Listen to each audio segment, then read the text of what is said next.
Hello, ladies and gentlemen. Welcome to episode 674 of the DrunkNerds podcast. I'm your host, as always. I'm Tyler. And joining me, we have the man, the myth, the legend himself, Sir Colonel Gables. What's up, buddy? I'm doing all right. Just been chilling for this past week. Just the same old. Did a little bit of work stuff. Was checking on a whole bunch of different things in regards to the NHL draft this past week, as well as the NBA draft this past week. But other than like the sporting stuff, I've just been playing little bits of Pokemon GCT, Pokemon TCGP and stuff, and maybe a little bit of things for the Switch too, but nothing like crazy. But otherwise, though, what have you been doing, Tyler? No, man, clanging and banging as always. Another busy work week and all that, but very, very hot around here. Obviously, I think as is most places in the country, but very, very miserable week to be outside. But yeah, I'm doing all right. Sorry, I got a little burpy here, drinking beer. Gables, I'm what you would call a 36-year-old man. Um, and today, it's a I was like, I every Saturday morning I go up, I get my groceries, and there's a Hmm. Starbucks right next door to it. Go get my Right. groceries, go get a Starbucks, drink my beer or drink my beer. Sorry, drink my coffee. I'm drinking beer right now. Drink my coffee. I'm not drinking beer at 8 o'clock in the morning.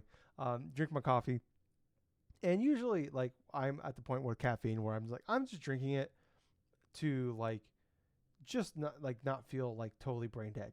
I just like I'm gonna sit Right. there, drink like usually on like work days I usually just drink like a sugar free Monster, and but I like or usually on the weekends I'll go to Starbucks or drink some coffee at home or whatever, and it's really just so I don't feel like doesn't really give me energy. It's just like I don't feel like completely brain dead. But every now and again, Gables, you drink some caffeine and it hits. And Oh boy, did yeah. it hit today. I got up. I was sitting there. Usually, like I'll play a little bit of games or something like that first thing in the morning, or I was like, I'm gonna drink my coffee, play a couple games of rematch. Um, Instead, and you know what, Tyler, you're gonna do some summer cleaning, and I end up cleaning like going through my closets. Like I have two very like Wow. they're not very big, but like it's just they're a complete mess in there. Can't find anything. Everything like it's a disaster in there.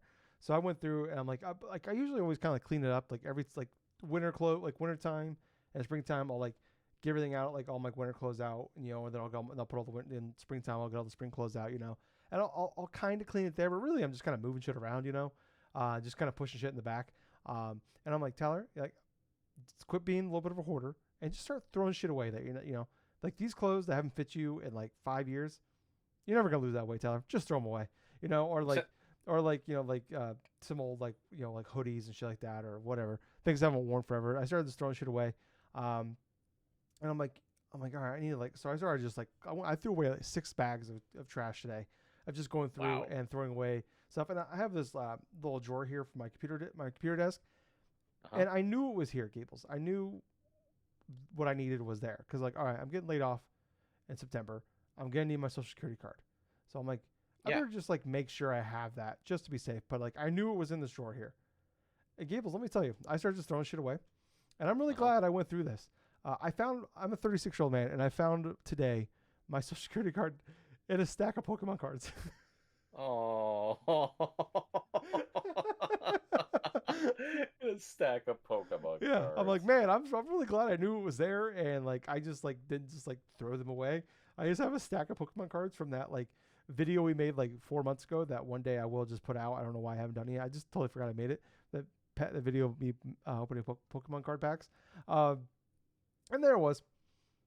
It was there. I'm like, okay, well, so that's where I'm at in life, I guess. But anyways, it was a nice productive day. Then I did all that. Way too hot though to be walking, back and forth from the dumpster at my apartment and 2 trash bags at a time. I just, I was drenched in sweat by the time I was done. But yeah, other than that, it was a nice productive day though. I felt good about, like I cleaned a lot of shit out. Still got more to do. Like I'm not, there's more cleaning I got to be doing here soon. But it was nice. It was a nice productive day and took a nice 3 hour nap afterwards. Well deserved. But yeah, I'm feeling okay, Gibbs. I'm feeling pretty good overall. But believe it or not, guys, this is a video game podcast where Gibbles and I get together every week and talk about video games and everything we love and hate about them, everything in between. Yes. We've been doing this for a little over 12 years now. We just do this for fun. We both have full-time jobs that we do. We get together every Saturday night. Gables and I do to do this podcast. Goes Sunday morning on every podcast app out there, and also on YouTube. Like I said, we don't really make money off of this like from anything. We like necessarily we don't. We sometimes get some free games and stuff here and there, but if you guys want to support us, the best way really to do it, the big things that we're pushing is the YouTube channel. If you want to go there, just look for us, youtube.com/DrunkNerds. You'll find us, or there's, if you're listening to us somewhere else or whatever, there's links down below for all the podcast apps, for everything that we have. If you want to click on those for no reason whatsoever, hit the subscribe button, like button, comment, share with your friends. But also there is like for just $1 a month, you can actually join our little membership that we have. We don't really have anything to like give you, but it's just like a nice little, hey, we appreciate what you're doing. And like, yeah, maybe it's only $1, but it does that. It makes us feel good overall. And it's just nice little gooey feeling inside. Like, oh, cool. People appreciate what we're doing here. And it's like I said, we're two guys that just do this for free. We spend a lot of money over the years doing this. So if you guys want to support us, we really would appreciate that. But Gables, let's get on with the show. Kind of a light news week, Gables. Not too much going on. One of the lighter weeks we've had in a while, I would say. Yes. As far as just like, I mean, there's been like, we had the Capcom thing a few days ago. Arc System Works had stuff going on. There's been like a lot of little stories, but not like major. But I guess like, I mean, one of the more interesting things, not really much of a story here, but we did get the release date and the price point for Drag Cross Drive. I don't know how they're actually calling it. This is that Nintendo Switch 2 game that's like the wheelchair basketball game, woke Rocket League as people are calling it now, but which is very funny to me. Okay, that's funny. Yeah, but they announced it. It's coming August 14th. It will be $20. But they announced it via that Nintendo app that they've been like kind of pushing over the last few months.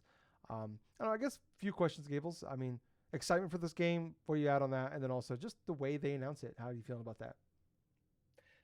Okay, so for the way the Nintendo announced the release date of Dragon Drive, yeah, that's pretty stupid.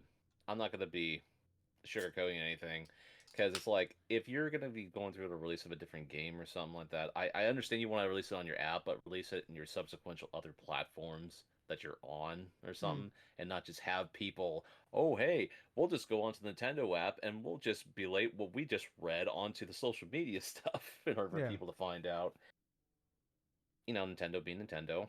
But as far as the game goes, I'm not too excited for it. I mean, it looks okay, but it just looks like a gimmick game that will just play once or twice and then just be done with it. So I don't think it's really worth it for me to invest into it. But that doesn't mean that other people listening on may be interested and want just to give it a shot. Yeah. Yeah, I think like putting it on the app, like I guess that's like, that's fine. Like we've seen like they announced like the Zelda movie got delayed on there. Like the Donkey Kong Direct got announced on that. Like, but like usually those things are like bigger enough news that like they'll get a lot of play. Like they'll get a lot of talk about online, or like news outlets will make articles about it, or like like there's a direct coming. Like that's a big deal. Like okay, cool. Even though it's game specific, that's still a big deal. Even if directs are just a big deal. Even like a third party direct is still a big deal. Yeah, this is like this like very like weird game that like doesn't seem very exciting, and like it just kind of like almost like we're just quietly putting this out here, and hopefully like we're not expecting much out of this. Maybe we won't get too much blowback if because this game probably isn't much or gonna be good. Like like they barely talk about like Welcome to or after it came out. And I don't know. Yeah, I look at this and like everything I was hearing from a lot of people that like got to play like that played the Switch 2 early at like press events and stuff like that. Like everything I was hearing was like people were like, "Oh, this is like a really good like demo for like the controls and stuff, like using the mouse controls." And like a lot of people were saying like, "Oh, that was really cool." Like that it's like that first go around, but then like people will come back later and like play a second game or a third game, and it's like, all right, yeah, all right, like kind of feel like I've seen what this game is, and it's like it's not too much more than that. Like, is there more than just 3v3? Is there like, is there give me voice chat? Like, how's like I would say like putting it on the Nintendo app is like fine, but I almost think it would be better off too, like putting like a trailer up for this game on your YouTube channel at the very least. Yep. Like I like Nintendo's been very big on like really trying to control their message. They don't want, they want just like, hey, here's the thing, enjoy it. We don't we don't like just enjoy the show, enjoy what we're giving you. But like I don't know, like it's just I don't know, it's whatever. Like this game ultimately probably isn't gonna be much. It's gonna be like a thing that's gonna be talked about for like a day or two. I'm sure a lot of content creators will like play it for like do one or two like little streams of it and stuff like that, and maybe we'll talk about the week of. But this feels like something that's gonna kind of come and go, and also like just Yep. very gimmicky. So I don't know. I just thought that was a weird way to do it, and I kind of hope like I would say like okay, like like I said, like the Zelda stuff, like the Zelda movie delay, Donkey Kong Direct, like I get doing that there exclusively, and then because news outlets stuff like that, I'll pick it up. But I just like even going online, like being on like Blue Sky and stuff like that, it's like I didn't even see this was like anybody talking about this. I didn't see like gaming podcasts were only talking about it like or like it was like yeah it's got announced and then it's kind of move on. It's like I don't know like put a little pizzazz on what you're doing here. Like okay like even if this isn't something you're like super pumped for like I don't know. It's just like it's one of the things I always talk about all the time where it's like consumers are not like for the most part we're like we're not completely stupid. Like we can kind of tell when like you're all in or you're trying to hide something from us, and it's just one of those things where like not necessarily they're trying to hide anything, but it's like we can kind of feel like you're not super pumped about this thing either, and it's like I don't know. So I wonder if like this is not one of those things where like maybe it's like maybe this would have been a good pack-in thing or I don't know. A very weird situation. So All I would say about that, Tyler, if this were another console, like say if this was the PlayStation 5, they would have included both the initial gimmick thing on top of a game like Drag and Drive from the get-go, yeah, without having to invest another, say, $10 or another $5 just to have something as a baseline sort of thing for people to get into, yeah. Well, and it's like that. it's just really frustrating in that aspect. Yeah. Well, it's just like you bring that up. It's a good point. Like I was thinking about the PS5. There's supposed to be that launch game that Derby game. I can't remember what the fuck Hmm. what it's called. Something Derby. But anyways, it was supposed to be a launch game, and like they're charging like full price for it, and they could tell like okay, pre-orders and overall discussion of this game not going great. They pulled it out Right. of like being a full price pre-order game, and they ended up just putting it in the PS Plus as a free game.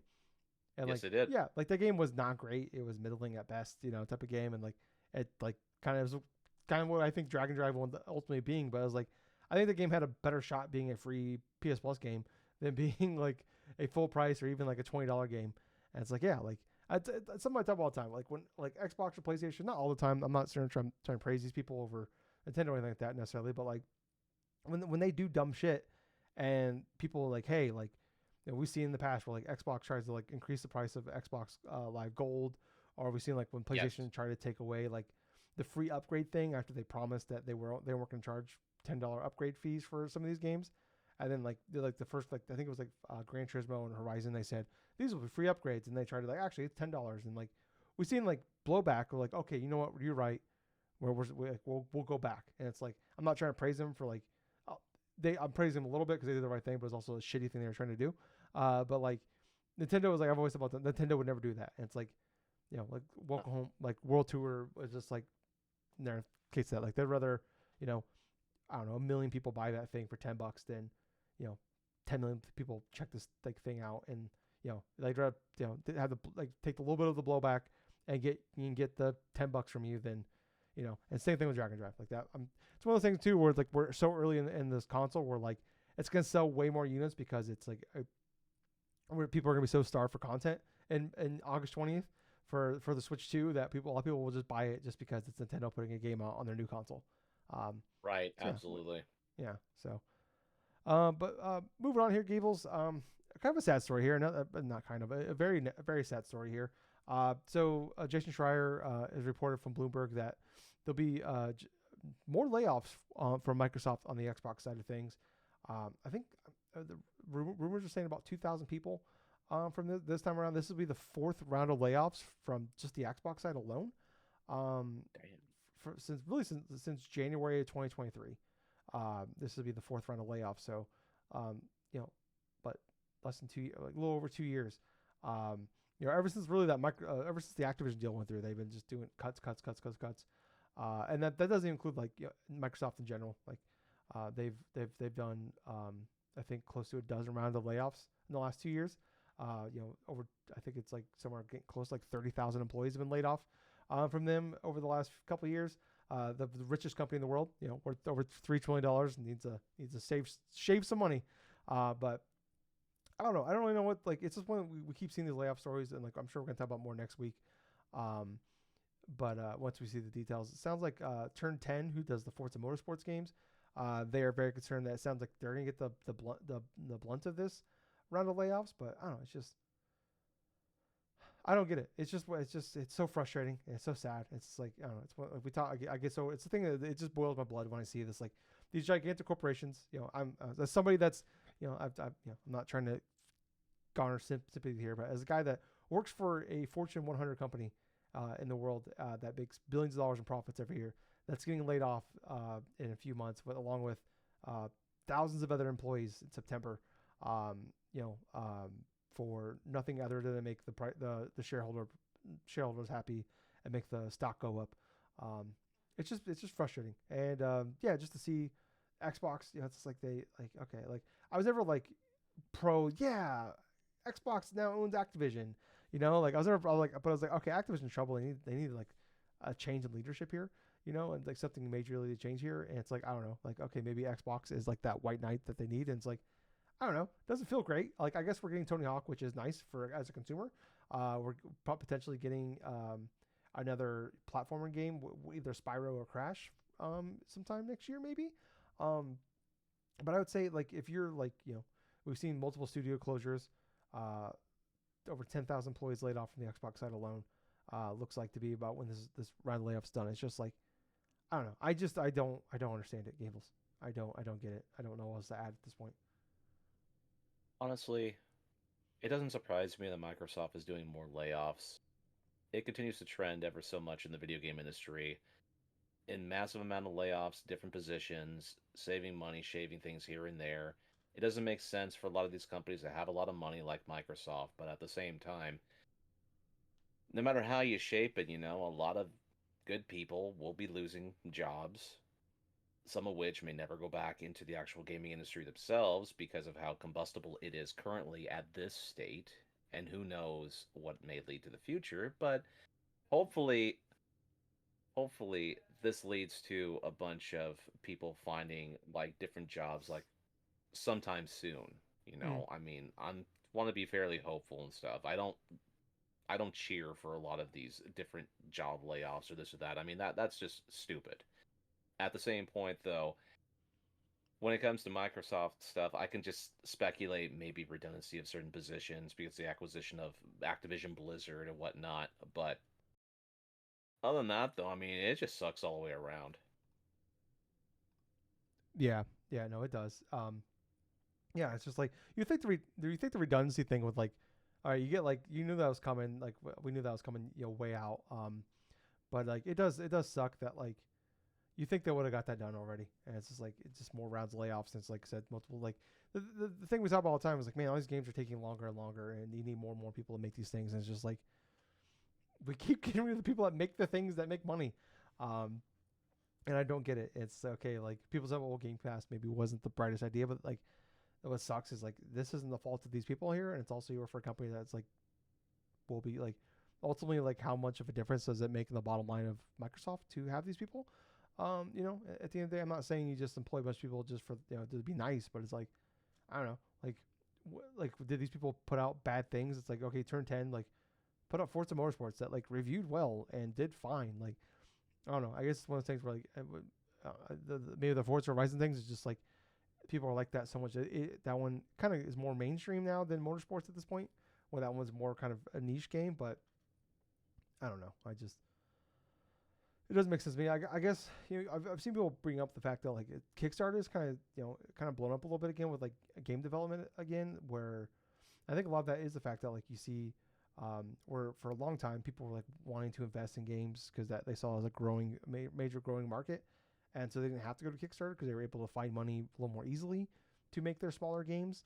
And now we're seeing kind of Kickstarter getting like kind of a not a second life because it never really went away, but we're seeing it more frequently now, which I guess I kind of like that idea. Or like I get like they're they probably obviously you'd rather have just the publisher money and someone to work with, or someone investing into your studio, but I don't know, like I if like I'm obviously I'm not I've donated to several Kickstarters, before in the past for games I'm looking forward to. So, I just want you. I guess like Gable said, maybe there's something will come out of this. I'm like, yeah, maybe like it'd be great if maybe some people figure out a way to like kind of like fuck it, we're just gonna make our own thing. And like I've talked about, like I was just reading Jason Schreier's press reset and his first book. I keep forgetting the name of that. But I read his first two. I'm getting ready to. I got another book I'm working on right now, and then I'm gonna read his Bethesda, or the book he made on not Bethesda, on Activision. That I'm looking forward to jumping into. But like it's just like I'm just reading through this, and it's like, man, it's like then like these books are like a decade old at this point, and talking about stories from like not a decade old, but like I think one's close to 10 years old, and the other one's like 6, 7 years old, and it's just crazy going through these stories, and it's just like it's a lot of the same bullshit you hear about now. Just like the stories of like these studios that like some of these major studios that just kind of like flounder because of this bad decision making and leadership and failure of like just a lot of people all around the board, and it's just like, man, it sucks. And I hope like I said, like it's a lot of these. What was great is like the press reset one especially was like all about these studios that kind of like after they got laid off or went through several, like got laid off multiple times, they said fuck it and decided to make their own thing. And like some of them like they ended up doing fantastically, and some of them like they are they're not like millionaires, but like they're still a studios today that are still going on and putting out games and just doing well enough that they're able to live okay and keep making their next games. So maybe we'll get another, maybe like after like all these layoffs we've been seeing the last few years, like 5, 6 years from now, we're gonna see another big boom in that market of like these former people that have like left their studio, like that were laid off and like said fuck it, we're gonna make our own thing, and we'll get some cool shit out of it. But Gables has walked away, and I don't know what to do. We're gonna pause. All right, ladies and gentlemen, sorry about that. So Gables still isn't back yet. He's got something he's got to deal with right now. So hopefully he should be joining us here in a little bit. But yeah, we're gonna just jump in. We're gonna mix it up a little bit here. I'm just gonna jump into what we've been playing. When Gables gets back, we can kind of circle back around to what for some of the other stuff we want to talk about. But I haven't playing too much more like new stuff. Otherwise, I talked about last week at the end of the show. I still want to. I bought Death Stranding 2. I've been wanting to play it. Super it was growing up as a Kojima fan. I've been wanting to play it. I'm looking forward to it. It's a game though. It's work is just insane right now. I'm getting laid off in mid-September, and I decided I'm gonna make that like my layoff game. I'm gonna take my severance, stuff like that, and take a couple weeks to kind of relax and just kind of recoup and stuff like that. So I think this will be my game to myself that I'm gonna play a bunch of. I'd sit down and play through that, because it's definitely one of those games where like a lot of time like when a game like I have to game on the like usually like I don't have a lot of time after work to like actually sit down and play a video game. And Death Stranding seems like a game that like I'm gonna have to like sit down and like really invest in when I want to play it, and like play it somewhat regularly, and waiting a week between gameplay sessions and stuff like that. Probably just be a good idea to just wait until then to play it. But a couple things I've been playing more Rematch. Talked about last week. I was like only played it for a few hours at that point. But man, it's just like it just continues to get better. For me, like I'm just getting more and more into it. Like I don't think I'm like great at this game at all. Like I definitely, I know I'm not great, or maybe even like not even good. But I feel like I've gotten decent enough, and it's like, but just having fun. Just like it's still really good. Like jumping with randos. I got to the point where like I could play ranked. What sucks about ranked though is like you have to level 5 for that. It's only 5v5, and I've dabbled a little bit more in 4v4 and 5v5. I don't like it as much. Like so they make the fields a little bit bigger. But it definitely, you'll go through stretches where like it is like you just like I had like one game, I swear I don't think I touched the ball once. like I just never even got the ball. So I'm just like, all right, I think I don't really want to do ranked either, because that's just gonna be a lot more hardcore. Like I think I might stick 3v3. The only downside is that is like the mode they say to stick with, because of like it's just easier to jump into. It's just easier overall like for 3v3. Yeah, it's like it does suck though with 3v3, because it's like the one, like it's more of the casual mode to jump into. Gables is back. I'm talking about Rematch, by the way. What sucks about that is like if you feel like I get thrown in a lot of people that like it doesn't show you their levels, and I kind of wish it did, because like man, some of these people I'm like you got to be new. Because like some of these people, I'm like, man, like it does suck when you're doing 3v3 and he's got that one person that's just like, you're garbage. And like you could still like be competitive and do fine. And like Yeah. when you have like one really bad player. But sometimes like they're so bad that like it just destroys the game for you. That is the nice thing though of like if at any point if anybody goes up by 4 points that the game is just mercy roll game ends, which is great because it does. I mean, like we play games of Rocket League where it's like 7-3 and it's like or 8-2 or whatever. And it's like, all right, well this game's over, but you still got like 3 more minutes left. But man, like when you get into like those, like it does suck. Like I usually play for like 3-4 games, and I'll bounce off for a little while. Or, like it's been nice, like just because like I can play like 2 games after work, and it's like 15-20 minutes to do that, and the game is 6 minutes, and just like it's like okay, that was nice, and I can just turn it off and go to bed for the night. It's on Game Pass, by the way, but like I some of these games are when like you get into a good game with people and it's like competitive and it's going back and forth. Man, it is like so fucking like stressful, but like stressful in a fun way. I'm like, oh, this is good. I'm like, man, I've had some like crazy like back and forth, like multiple like crazy back and forth games where like I've had 2 games in the last couple of days where like I played and went in overtime and like it was just back and forth. Like we were just struggling. Like the defense like we were playing was just so good that like we couldn't even get shots off. Like just getting a shot on the goal was like a minor miracle. And like, cause like we were just like, and not like anybody was bad. It was just like, man, like defensively we were playing so well, and like it was going back and forth. We had one game, so a game was 6 minutes. I had one game. We went into 8 minutes into overtime. Wow. And like we ended up winning it. I hit the game-winning shot, by the way. No big deal. But like it was like pretty sweet. Like, but I was like, oh my god. Like, but I've had multiple overtime games where like I'm the guy that gave up the game-winning goal. So, but like, man, like it's so much fun. Like, like I said, like even though I lose, like I'm not really upset I lost. The only time I'm frustrated is like when you get that game and like you have that guy on your team that just sucks.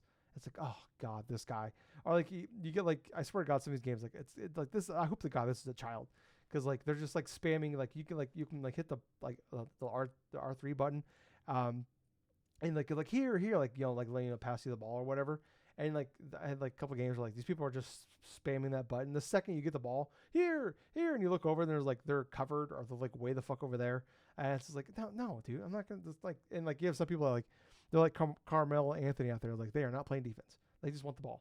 Like they are not here to like help you. They're not here to play goalie. And like that, because like this is a game where you need to have someone be in the goalie thing at all times. What's nice when you go in the box, you turn into a goalie. It's like you get into a stance, you can do different moves and stuff like that. You can pick up the ball, you can dive and everything like that. Like do it like, but like I actually like playing the goalie. Like I don't know if I'm great at it, but I feel like I'm pretty good at it. But man, like one of those games that we went like crazy overtime, like 6 minutes, like 3-4 minutes into overtime, and like this guy like on our team, like he was the MVP of like some of the greatest goal. Like I would say like being a goalie, it's like it is really kind of like rock paper scissors sometimes. Of like you kind of guys got to guess where the ball's gonna be. But my God, this guy, I was like, I want to be friends with this guy. This guy was amazing. Like we were not doing great defensively, but he was saving every single fucking shot. He had 13 saves in this game, which is insane for this like like a good game, like because it randomly moves around. You can leave the goalie net whenever you want, so like so it's like people maneuver their way out and then like someone will jump in, which is nice. But like it'll randomly after every goal will just put people in positions, and this guy just got it and he played goalie the entire game, and like we won it 1-0 in overtime. But like this guy was fucking nuts. Every shot, I'm like, oh, we're fucked. Like we're on the other side of the court, or the field, whatever you want to call it. And like the 2 guys on the other team are over there, and he's like, I'm like, oh, we're fucked. Because like the new like the strategy I've seen a lot now is people like it's kind of like Rocket League almost, like where they hit the ball off the because like it's like there's an invisible wall, although so there's no out of bounds. It just bounces off the wall. So then like the thing people have been doing is like they'll like the first guy will hit the ball off above the goal, and it'll bounce back, and you kind of want to trick the goalie into diving for the ball, and it leaves the net wide open, and then the next guy will come over and knock it in. And like this guy, like they kept doing this guy, and he was not biting on shit. It was like this was the sexiest thing I've ever seen. This guy was awesome. But anyways, I'm just having so much fun with this game. I love it. It's like I said, like you get those like kind of like those like boner of a games where like this is I'm like I can't wait for this game to be over. but like man, some like but it makes up for like when you get those games where it's like this is like this is beautiful. Like this is soccer. Like this is like there's no like you don't have that shitty guy. You don't have the guy that's like a hog in the ball. Like we're working together. Everything just flows. It's magic, and it's like those little like this is like man, this like even when I lose, I'm like oh man, it sucks. But it's like man, that was so much fucking fun. I want to play another game. So yeah, that game is incredible. The next we're gonna go back to I just since you were gone, I just jumped in what I've been playing for myself. Okay. The other game I've been playing Gables. So it's I was planning on buying this for a while now, but like it just the other games been coming out, so I'm like I'll just wait for it because like it's Lost Record, Bloom and Rage. I love like this is made by Don't Know. People that made Life is Strange, love Life is Strange, love Telltale style games. Like these are my type of games. And like the first like they broke up in there's tape 1 and tape 2. Tape 1 came out in February, tape 2 came out in April. And I was like I just wanted to wait for everything to be out at once. But then like I think like what we had like South of Midnight, Clair Obscur, and then Doom came out. And I was like, okay, well, those like taking up like a good couple months for me. And then I was gonna buy it, and then they had like during the PlayStation State of Play, they had like 33% off to upgrade to the premium member of PlayStation Plus. So it was actually cheaper for me just to upgrade to that for the rest of the year than buy Lost Records because it's on the extra tier, whatever it is. So I just did that. Oh, I see. And so yeah, I've been playing on that. I finished tape 1. Yeah, I'm someone that like I love these style of games. I'm over like the episodic standpoint of like waiting for the like I like the episodic standpoint like episodic way they do it, but I like what we've seen with like True Color, like Life is Strange, True Colors, and Double Exposure, where like the whole game is out now, like everything comes out day 1, but like it's still broken up in episodes, and like they're doing this one, but it's 2 episodes, and what's great about like the episodic thing, typically they're 2.5 hours each, depending how deep you want to get into like picking up everything and like reading all the emails and all that, how deep into the Duffy you want to get of the backstory stuff. And this one, like, so I finished tape 1, and it's like closer to like 6 hours. And like, I really like these style of games. I love like Life is Strange, is one of my all-time favorite franchises. But they work better in like it's shorter time frames. Like, it's great. Like I'll play like Life is Strange. I'll do like I'll do an episode in like a sitting. It's easy. It's like it's like watching a movie, and like I get through that watching a sitting. Maybe I'll just do 1 episode a day, or maybe I'll do a couple episodes, but I'll break them up over the course of like a day or something like that. This is very long, and like I said, like 6 hours to finish this episode, and like I like the characters. Like you play as Swan, and she's like the kind of the crux of this game is, that you play a swan. It's like you live in like a small town in Wisconsin. I was gonna say Michigan. That's not right. It's Wisconsin, and you end up like you're kind of like you don't have any friends. You're kind of like a loser of like you don't have like no one to talk to you, but you're kind of thinking you walk around the camcorder, like camera. It's like in 1995, summer of '95, and like you like to film things, like you're a filmmaker and like stuff like that, and you end up like bumping into like these other girls. There's Kat, who's like she's like a homeschooled kid. She's like her parents are super religious, can't like and like super like restrictive of what they do. And then there's Nora and Autumn. Nora's kind of more of the punk rock girl, and Autumn's like she's kind of like just like a generic girl, but like she's like very smart, like book smart. And becoming friends with them. And but like, the sad thing is like Swan and her parents, because they're in high school, they're moving to Vancouver at the end of the summer. So it's like and you meet them in like in June. So it's basically like the story of like, and also Autumn and Nora, like they're in like a band called Bloom and Rage together, and like you end up as a group becoming Bloom and Rage, the 4 of you, like even though like Kat and Swan are not in the band itself, but like Kat's kind of like almost like the PR person, and Swan is like she like helps them, like she does film and like can help make a music video and stuff. But like a big part of this game is it's just a lot of setup. And like this is a studio that I know is and Don't Nod is capable of. Like I think of like Life is Strange 1, like that was a brand new IP that was never done before, and like I think of like in like Life is Strange 2 as well, where like not a brand new IP, but brand new story, brand new set of characters, a brand new place, and like how well of a job they did, like a 2-hour episode of like introducing all these characters and a town, like like Life is Strange 1, where they introduce Max and Chloe, Blackwell Academy, Arcadia Bay, Veronica, the Vortex Club, all the characters on the side, all the other supportive characters along the way. And it's just like how well they set all that up, and like also introduced the idea of powers in this game, like a 2 hour stretch. And like this game is just like the first tape is like all set up, and then finally like the last like hour is like us like getting somewhere. It's like all like hey, we're becoming friends, and like it's like isn't this fun? And like okay, and like man, like can we get the ball rolling, please? Like I enjoy the characters itself, but it's just like they at least like you like with like Life is Strange 1 and 2 with like what Donut specifically is like they do a good job of like introducing characters and like the conversations along the way, but they Hmm. kind of like have engaging things that like happen to like kind of keep like fun like things and stuff like that. Like I love these style of games, but it's definitely a game like I don't want a 40-hour version of this game. Like I like these like typically they're 10ish hours. And like this, like it sounds like this is gonna be like closer to like 15 when it's all said and done. But like I almost want to like maybe this would be better in like a 5 part thing instead. 5 episodes instead of 2 episodes. 2 long episodes have like 4 or 5 shorter episodes. Because it's just like cause there's no clear easy way to like put this thing down. There's no like because like there's no like I just feel like okay, well, I guess I'm just gonna stop here now. Like right in like kind of in the middle of this thing here. So I don't know. Like I enjoyed tape one.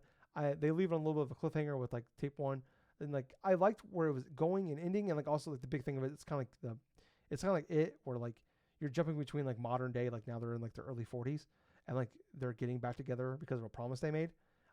And it's like kind of a mystery. So you're meeting in this town that no one like we haven't seen each other in like 25 years. Um, so it's like that idea is like interesting. And I like where it's going, but it's like my God, like tape one is not the most engaging and fun thing ever. So I'm a little worried. Like I don't know how many people that played tape one went on to tape two. It is one of those things though you have to like buy the full thing. So it's like you can't just buy tape one Oh, and I then not buy see. tape two. But I don't know. I'm gonna play tape two obviously, but I was not the biggest fan of the beginning of this thing. But yeah, that's all I'm playing. Gables, we're gonna jump into kind of our most anticipated games. You, Okay. you kind of brought it up. Gables, do you have I mean, we're not gonna go through like we don't have to go through everything, but like I mean, what's some of the things like for the rest of the year that you're looking forward to playing? Okay, so I've had a chance to look at the list here previously and stuff, and I have about 7 games I'm kind of looking forward to here from the rest of the year. One will be coming up fairly soon, Donkey Kong Bonanza. I believe after the initial Nintendo Direct that showcased this game and seeing a little bit of the stuff in action on top of the whole gimmick of what's going on behind this game, I'm more intrigued to play it because it feels like this is Nintendo at their A game putting out a quality first party game. So that always tends to excite me because I like Donkey Kong. I have not played a brand new 3D Donkey Kong in over 20 years. So that's just something that's more exciting to me. Later on in the month of July, we have Tony Hawk's Pro Skater 3 and 4.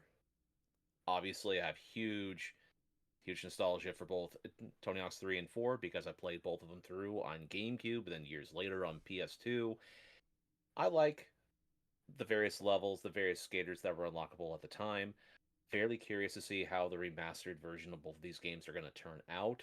They're going to be coming out day one on Game Pass, so I'm fairly excited to download, play, and see if I like it enough to where if I want to, I'll purchase it or something like that on one of the other systems. I mean, that's just kind of what Game Pass is for me. It's pretty much glorified rentals, so I Mm, try to download all the ones that I have interest in, which at this moment in time, I think I have like about 5 or 6 that I'm interested in just playing solidly. mm, But one theme in regards to the games for this rest of the year, pardon me, is it's more so of either nostalgia or revisiting of the past or just stuff that mostly kind of fit what I love here. The next one's going to be Ninja Gaiden Ragebound. Ragebound, I look at it, it looks like a classic NES style Ninja Gaiden game with some interchangeable bits of action stuff, and it seems to have some bit of Metroidvania style elements added to it. Fairly excited about that. But in August, you have the other ninja game, which is Shinobi Art of Vengeance. That one mm, comes out the 29th. And what's hilarious is it comes out a day after a game that I will be playing day one, and that is Metal Gear Solid Delta Snake Eater. Absolutely love MGS3. I've loved playing MGS3 off and on since I was like what, 17, 18 or so. So it's one of those games where I have a lot of nostalgia. I purposely bought the compilation disc for PS3 so I could have a physical copy of those Metal Gear Solid games on my PS3 and I still power it on from time to time and just try to, play a little bit of MGS4, play a little bit of this or that. Then in October, just going through a couple of months into October, there's two games. There's Ghost of Yote, which I'm fairly excited to see how much improvement went in from Ghost of Tsushima to Ghost of Yote in terms of exploration, in terms of detail, in terms of combat. That was one of the games that really prompted me to want to invest inside of a different TV because I loved my previous LG TV, but at the same time, I felt like I wasn't getting enough in terms of the visual fidelity and also the frame rate stuff. So I purposely, this past year, invested instead of an OLED TV at Costco. Most expensive TV that I have ever paid for, but at the same time, every time I play a game on the PS5 or the Series X, it looks amazing. And it's one of those key pieces of why I'm excited for Ghost of Yote is just to go over, explore the deep, luscious landscapes, see the vivid colors of the OLED screen and this and that. Then in the middle of October, in the last game that I have listed down here is Pokemon Legends Z through A. Obviously, big Pokemon fan. Most recently just bought Pokemon Violet because I wanted to play through it on the Switch too to see what other improvements were going on with it. But I'm fairly fascinated because this tackles the Pokemon X and Y saga. This goes a little bit more in terms of detail stuff for Zygarde, which was the other legendary that was subsidiary to like Yveltal and Xerneas from way back when in 2013 when I first played X and Y. On top of that, it's the return of Mega Pokemon. There's some gimmick stuff in terms of Pokemon Battle Royale stuff for the single player game, which is kind of interesting, but I'm getting kind of a little bit like kind of hesitant for it because it seems like they did revise some bit of the gameplay as opposed to when they put out Legends Arceus, but I haven't seen too many other details. Even though we've seen, I think, the starters that were introduced, but Yeah. I'm kind of curious to see what else that's there that's new. Yeah. Don't we have that So Pokemon Presents in July, don't we? I think so. It's Yeah. either in July or something like that. I'm trying to think of what's Pokemon Day. When is Well, that? that's in February. But they announced the Okay, Pokemon Pokemon Day was in Presents. February. I remember. Um, July 22nd. Okay, so July 22nd. Yeah. Pardon So me. yeah. July 22nd is when we're going to learn a little bit more about Pokemon stuff, plus whatever else Nintendo decides they want to try to announce. Yeah. But yeah, that's pretty much it for the rest of the year here. I got a pretty solid group of games. Yeah. Yeah. What about you, Tyler? I got a lot, Gables. I'm not gonna talk about every single one. I'm just gonna, I'll speed through some of these. Some of you already talked about. College Yeah. football 26, obviously. Super pumped for that. Tony Hawk Pro Skater 3 and 4. You talk about that. Donkey Kong Bonanza, of course. Madden 26, of course. Metal Gear Solid 3, one of my favorite games of all time. So I'm incredibly excited to play through that in Unreal Engine 5. Looks absolutely gorgeous. Mm, Gears of War yes. Reloaded. Yeah, another game I'm super Oh pumped yeah, for. that's a great one. Ghost of Yote, I have mixed I think it ended up being like number 7 in my game of the year in 2020. I think it was, and that was year number 2. But it was one of those things where I went so hardcore with the first 2 areas that like I was kind of like ready to be done with it. Like Right. by the time we got to the third area, so I am excited. Like I love like the gameplay of it and stuff like that. But it's one of those things where maybe I better pace myself a little bit better. Pokemon Z through A, I'm excited to play as well. But like to jump in some of the other stuff here that deep dive a little bit more on. Wheel World is a cool game. It's coming on July 23rd. It's also coming to Game Pass. It's on. I played there's a Steam Next Fest demo a few months back. It is like you're like a bicyclist that like is like kind of like help people out making deliveries, like kind of like a small open area. You can like race other people and like you unlock new areas. But basically the idea is like you're almost kind of like I think it was used to be called Ghost Bike. And they renamed it the Wheel World. Mm. And like but you're like just kind of like in this like very unique, very cool art style. So it's very much like it's a small indie game, but it's like you're like basically in like purgatory in a sense, and you're like upgrading your bike and like racing other people and helping other people to like getting better and better and better and like getting to better areas. So I like the demo of it quite a bit. I want to play more of it. I'm gonna look for it's coming to Game Pass. So hell yeah. Mafia: The Old Country. Like I really loved Mafia 3, the story of it, but I like in like this the open world I thought was garbage. And like that's ultimately why I stopped playing. But man, it was a really one of my favorite stories in gaming at that point in time. But I was like, I just hated the open worlds part of it. That I just kind of turned me off. And the fact that this is going to be more of a linear game and looks closer to like almost what you expect from like a like this more stealth based, kind of almost more like what you expect from like a Last of Us or like Uncharted style, like a Naughty Dog style. Looks like they made their best version of like a Naughty Dog game. I don't know if it's like even if it's like an 8 out of 10 like a Naughty Dog style game, like that's still gonna be a really good game to me. It's kind of a game I like to play. Sword of the Sea. This is the Abzu people that formerly worked for formerly helped make Journey. Their game. Look forward to playing. Like you're like on like riding a sword around through the desert. That's coming to PS Plus Extra as well. It's coming out on August 19th. Lost Soul Sides. This is a PS5 and I believe also Steam exclusive.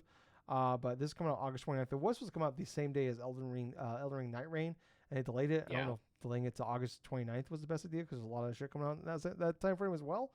But this is like a really cool. This is like I can't remember what they used to call it, but there's a PlayStation like a Project something, Project Star, Project something that they're doing where like they're helping like small developers in like other countries.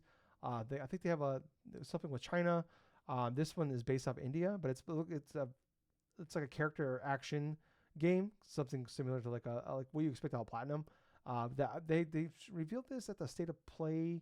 They revealed it a long time ago, but they did kind of re-revealed it earlier this year on a State of Play, and it looks absolutely stunning, absolutely gorgeous. And I'm actually like coming out of that, I'm like, okay, like I don't know, I'm not like I said, like some of these games I'm expecting like this is an 8 out of 10. I'll be happy with it, and that's kind of like I don't know if it's kind of like my Stellar Blade, what Stellar Blade was last year. Like that was a really cool character action game. Jiggly boobs aside, that made me uncomfortable. Like that'd be fantastic. This is if it's just that minus Jiggly boobs, I'll be happy with it. If I can like play this game and not be embarrassed to have other people see me play this game, that's a win. Silent Hill F, obviously, I really like that last trailer and some of that gameplay we've seen of it. I'm still in that weird spot of like I don't fully trust Konami right now, but like it's like we're like it's like kind of like you broke up with your ex, but now you're getting back together. It's like, it's like I don't like. Is this like are we just like in that like we kind of miss each other? Do we actually love each other and want to be back together? Or are we just kind of like we're lonely and we got back together kind of situation? And I don't know, Gables. I'm still wearing that like that phase right now. Where I'm like, I don't know if I fully trust you right now. Maybe I'm just horny. I don't know. But sorry. I got one of those uncomfortable jokes out once per episode. Directive 8020 is another game I'm super excited for. This is the I just blanked the name of it. The Until Dawn team. This is their anthology games that they've been doing for a long time now. They took a year off last year, which I think they desperately needed because I feel like their games have gotten their anthology games have gotten better and better every time. But like the main problem is like you kind of gotta wait a few months to play them because they've been kind of like coming in hot and kind of broken. So I usually always end up like buying them, but like or like waiting a few months and playing them and like really liking them. But it's like I don't know, taking a year off. This is kind of like almost like the thing in space. So I'm all for it. Hell yeah, I'm looking for that. Unfortunately, it comes out the same day as Ghost of Yete, which sucks. The last two here. Well, no, actually, there's more here. Chronos. That's the Silent Hill 2 team. That's their like almost like Dead Space style game that looks phenomenal. So it's come out later this year. Hyrule Warriors: Age of Imprisonment, because I'm just a fucking idiot that buys these games that's gonna piss them off. Mixtape maybe is one of my most anticipated games for the rest of the year. That's that like a teenage game. It's your last time together as like friends, like you've all graduated high school. When your friends is moving and you're like kind of reliving your moments, like your favorite moments as like kids growing up, but in like a really beautiful musical style. Marvel Cosmic Invasion Gables, the .emu team, the Shredder Revenge. Oh shit, yeah. Yeah, that's supposed to come in later this year. And then the last two, Meaning of the Hollower, that is the Shovel Knight team, basically making like their old, like a top-down Zelda game, like which it's gonna be, that game's gonna be great. It's coming out October 31st. And then the most anticipated game for me the rest of the year, Outer Worlds 2. I absolutely adore Obsidian. I like every game they made that I played. I loved them. And after that, I talked about a couple weeks ago. After that Xbox showcase we had, watching that, I'm like, this went from like, okay, this is a game I'm like 8 out of 10 looking forward to. Like this is a game now I'm like a 35 out of 10 looking forward to. Like I cannot wait to have this game on my Xbox and playing it. In fact, some of the Game Pass is even better because this is a game I would gladly pay $80 for this game. I know a lot of people are pissed off it's gonna be $80. I get it. But like this is a game, one of those games where like I don't care. I'm probably gonna love this game because Outer Worlds 1 was a really good game. Okay, Gable, sorry. Let's move on. I try to speed around that as fast as possible. Hopefully I didn't ramble on too long. But Gables, actually, a couple little other news this week. Smaller things here. Only a couple things. Super Mario Strikers is coming to NSO on July 3rd. Gables, Yes. I almost wanted to just quit the podcast with you when you told me you never played this game. It was one of those ones back in the day where I never had a chance to really get into it because it was either rented out or something, or I just wasn't in the mood of playing like certain soccer game stuff at the time because at that point I'd already experienced like things like NBA Street and like NFL Street and stuff and like SSS Tricky and like Freak Style and all these extreme like versions of the various sports games. I never even tried any type of classic stuff like Super Mario Strikers or even like Sega Soccer Slam, that obscure soccer game way back Oh when yeah. that Sega had for like the GameCube and like other platforms I think at the time. But yeah, man, I'm fairly excited that this is dropping on NSO. It's one of the few GameCube games I hadn't had a chance to really play, and it's also one of the few that I'm actually looking forward to playing once it does come out on July 3rd Mm-hmm. because I want to play as Wario and I want to get that crotch chop action going. Oh, dude, if they get rid of the crotch shop and Daisy sexy pants, I'm gonna be so pissed. I mean, seeing some of those female Mario characters in the sexy shorty shorts, um, grew me up quite a bit. But anyways, oh yeah, no, like I have a lot of nostalgia for that game just because it was the first game I ever bought with my like first paycheck. Mm. When I worked at a video game store not called GameStop. It was my first job ever. Remember my first check at the store. I used my discount to buy Super Mario Strikers, and basically spent an entire summer. I've told the story several times. Spent a whole summer playing that game and listening to fucking Genesis Greatest Hit album on repeat and playing Super Mario Strikers. And I don't know why. I got really into Genesis there for some reason. Like I have no fondness for that band whatsoever, but I just remember these two things will always be when those like two things. It's like lamb and tuna fish. It's always just gonna be a combination in heaven for me of just like nostalgia. Those two things. Dude, that's funny. That's like me back in the day playing a whole bunch of Tony Hawk's Pro Skater 2 and just fucking just listening to freaking Papa Roach on repeat. Good lord. Okay, I like my story better than yours. Yours upsets me. Um, yeah, yeah, that's a great game too. And I don't know. I haven't got. I don't have. I have just the base NSO. I signed up for that when I got the Switch 2. Mm. And I've been waiting. I'm going to eventually get the expansion pass, but I've been waiting for either of those Pokemon games from GameCube to come to NSO or Skies of Arcadia Legends. Whatever comes first, that's gonna be the things. But like, man, like I saw that, I'm like, I might do it now. But also, Rematch is a thing that's still got the hooks in me. So we'll see where I'm feeling in a week. But if Gables, if you're playing this and you want someone online to play, you want an online person to play with, but I'm there for you. And then you can see All right, you can see sure. Daisy in the shorty shorts, and it will change you as well. But This is gonna be fun. I'm like I barely even know how to play it already. You're gonna try to go and destroy it with the yeah, fucking you're gonna be too horny because you're gonna be seeing Daisy in shorty shorts. You won't know what to do.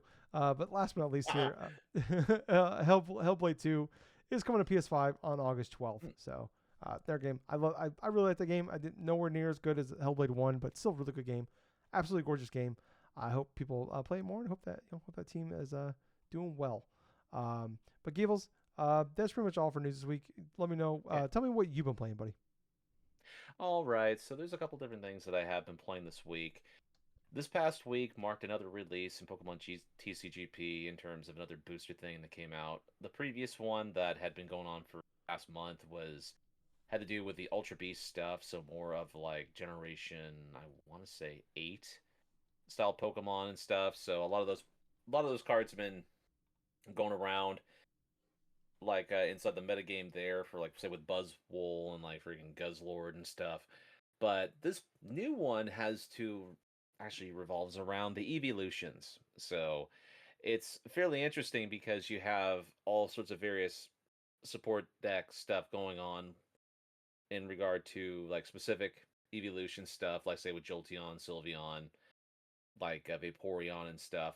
And so I'm just getting into the grasp and stuff to where I'm collecting a whole bunch of these different trophies so I can just do mass pack like rip apart stuff.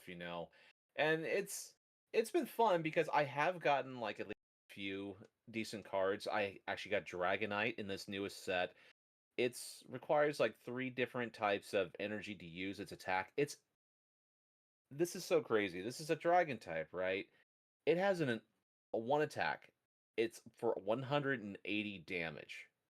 And the thing about it is, it's one of the highest damage stuff, but it has a huge drawback to where if you use it, you can't use that attack the next turn. So it pretty much sets you up like a sitting duck, really, if you're going into a match and your opponent has like a couple of strong Pokemon like on their bench, and you use this attack, you clear out whatever they have inside the active zone, and all of a sudden you can't attack, and all of a sudden you get waylaid or something for the next turn. Let's say if they have like a Charizard and does like over 200 some attack, it's like.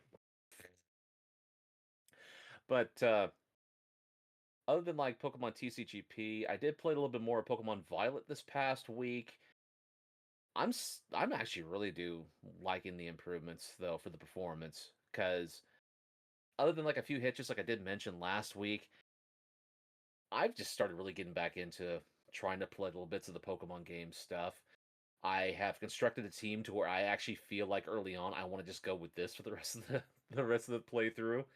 So it's like I chose Sprigatito for my starter, and because I chose Fuecoco for his Scarlet playthrough, and so I have its middle evolution right now. I have Ralts. It's a male Ralts, which is fairly strong, which I may just go and evolve it into a Gallade. There are other Pokemon on the team right at the moment. I'm just spacing it because it's been like about a couple days since I've actually played Pokemon Violet. But other than that, though, there were a couple of different things I did besides, like, say, like with terms of playing game stuff. I got a little bit more Magic Card stuff, right, for the Final Fantasy things. And what's kind of hilarious, I posted about it on Instagram. Like, I got a couple boxes stuff, and I ended up drawing quite a bit of interesting cards out of what is it, the 11 packs that I did get. So, bear in mind, listeners, since the Final Fantasy stuff, the collaboration with Magic the Gathering released like about a week or two ago, people have been trying to scalp a lot of these different items. It's at the moment kind of hard to find certain box stuff that's not like overly inflated. Like say $45 boxes being insert like inflated like twice their initial worth and all the other stuff. And part of the reason is some of these cards that you get through these initial sets are going for the reuse market for fairly high. So to bear in mind, I had this one box that I opened up. It was one of those collector booster boxes. It's just a storage box I have for I had that. I had 9 packs that came with it. I have like a little dice. I can actually get just a little bit of it here because I got it on my bookshelf. And I don't want any cases falling. So this is what I'm talking about, right? Mm. So this one's got lightning on the front here. You got the whole Final Fantasy logo. There's Sephiroth right here in the other Mm. portion of it. And what this thing came with, it came with 9 packs, but it also came with. Oh, let's see. I got a whole bunch of different like counters and all this other stuff for the card game. Nice. But I also got this little Moogle dice. Oh, I like that. Yeah, the Moogle dice here for this 20-sided die, and it just represents like the how much health you have in terms when you play an actual match. But as far as that, it's like I got a whole bunch of just like random different cards and stuff, like certain creatures from Final Fantasy, like say the Tonberry or something, Fucking or asshole. even some of like the higher sought after cards. Inside of one of the packs, I drew Sephiroth, the Fabled Soldier. That specific card itself and the artwork, where he has his sword kind of like drawn, kind of like this and stuff like that, both of his arms and stuff behind his back. That initial card is like a borderless one, and it's kind of like it has different artwork as opposed to like a couple other different cards in that set. It's going for like 200 something dollars, like sold on eBay. And I looked at that, I'm like, this is insane. And so after I researched that, I spent most of my Sunday researching all of my cards that I had bought for that day, and I managed to say, okay, I spent a little over $100 at Walmart for these trading card stuff because I really wanted to get into Magic the Gathering. I still need to get a couple different other things like, say, card sleeves. But I estimated what I had gotten because I didn't just get the Sephiroth thing. I pulled a Terra, like a card by the name of like a Terra and stuff from Final Fantasy VI, one of the main protagonists from that game. That That went one's up 150%. 145. That one was like 145, Wow. like sold auctions and stuff. And there was even there's like one of the common cards, Vivi, for the characters from Final Fantasy IX, the Black Mage. That one is being used in multiple different decks that are supposed to be fairly good, and there people are trying to pay like over $40 for that damn card. And so, with all the things here said and done, I even got not a holofoil thing, but I got Clive from like Final Fantasy 16 with uh with the specific type of card art to where it's a borderless, right? It's not holofoil, but it has the numerical symbol from the game that he's from on the back. It's kind of similar to the Terra one I was just talking about, where he has the numerical thing for 16, and then the other card I got had the numerical thing for 6. The artwork's fantastic for these cards. I think for his card, I think it was like close to around maybe $20 or something like that. Because obviously, big difference if it's holofoil or if it's not, or this or that. But the main point I'm trying to get is from going through a lot of these different cards I just got and stuff. My main goal for the whole Magic the Gathering stuff is I'm trying to introduce myself to the game, which I have been through Magic the Gathering, the arena and stuff, through Steam and through my phone and stuff. But getting a grasp of the basic stuff, try to create decks, trying to play with different people and stuff. And then, Final Fantasy, that tie-in just allowed me to introduce myself into this new game, new strategies, new things and stuff, because I've been an avid Pokemon player, not just for way back when and stuff, but also for the TCGP, and I've played Yu-Gi-Oh for like over 20 years, give or take, and I don't like the direction that card game is taking currently when it comes to the traditional formats and all the other new introductions of these like different ways you can go through and summon things. So I kind of wanted to try something new. But yet when it comes to like video game stuff, yeah, I'm still playing bits of video games, but now I just got new interests I'm trying to get into and see where this leads. But other than that, though, that's pretty much it for what I've been playing this week. All right. Well, I think that will do it for us this week. If you like what we're doing, enjoy the show, please, like I said earlier, like, follow, subscribe. Check us out on everything. We're on every podcast service. YouTube is probably the best place to support us at. Like I said, like there, click the bell if you want to. Subscribe to us. Share with your friends. We do have the membership thing you can sign up for. It's just $1 a month. Like I said, we don't have anything like extra to give you for it other than just a thank you. Just it's a good way to show us, like we said, we're two guys. We have full-time jobs, and we just do this because we love video games. And it also help maybe pick up, maybe get a few beers out of it because these things aren't cheap. No. But anyways, and also Gables has a new addiction to Magic the Gathering, so we need that's a new drug that we need to fund for Gables. Oh, So dude. Speaking one more thing about Magic, oh this god, past week, they actually unveiled Sonic the Hedgehog theme cards. Gables will never financially recover from this. I may not even invest inside that because I know that thing's gonna be scalped to hell too. Yeah, you're screwed there, Gables. He says that, but he'll be outside like the shutdown Toys R Us at 3 a.m, just on the hopes that maybe they'll open up just for this. Uh, but anyways, guys, thank you so much for checking us out. I was host. I was Tyler. I have been Colonel Gable, so until next time, guys, gotta go fast. Anyway, How but fucking in dare you? reality, though, thank you very much for listening to another fun-filled episode of the Drunk-Nerds podcast. Hey, Gables. Yeah. Two things. A, never do that again. Two, too sweet. Too sweet, man. Bye, guys. See ya. Fucking dickhead.